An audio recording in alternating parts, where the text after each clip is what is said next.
And that brings us on to people skills. People skills are very closely related to networking skills, because without people skills you can't network effectively. And I'm sure you have people skills and that you use them in your everyday life, so it shouldn't be too difficult for you to translate those people skills into your online activity. And what do we mean by people skills? Well, an important part of having good people skills is about self-awareness, so knowing who you are, knowing who your business is, knowing the kind of tone that you want to communicate in. But perhaps more importantly is about knowing about the people who are around you. So who are your customers? What kind of information are they interested in? How do they want to be communicated with? Maybe who are your competitors, but also who are people that you can collaborate with. So it may be people who are active in the same industry and who have same interests. Maybe even people who have interests in a different industry but have some kind of common interests. People that start with social media, sometimes they have an idea of social media as it being a broadcast medium in the same way that you might print flyers or put an advert in the local paper, where you are just spewing out the kind of information that you want people to hear about yourself.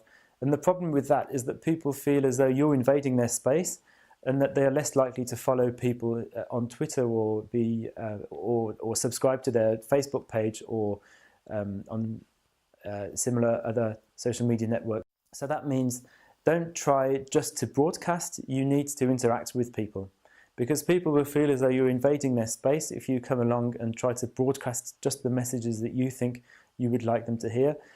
So it's all about interaction and getting a feel for what other people want to hear and for what they're interested in, and providing useful information for them. And in order for people to want to interact with you, it helps if you're a likable person, if you maybe have a sense of humour, and it's also useful maybe to think a little bit outside of the box in terms of what you communicate. So you may want to talk about whatever it is that your business is. So maybe you have a hotel, so you want to talk about how clean the rooms are. You maybe have a restaurant, so you want to talk about how lovely the food is. It may be that you have a transport company, so you want to show them that your buses are much cleaner than everyone else's buses.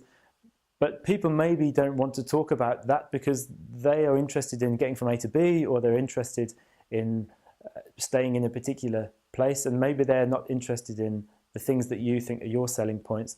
So social media really gives you an opportunity to have an ear to the ground and to listen to what other people are saying about your industry and maybe what they're saying specifically about you.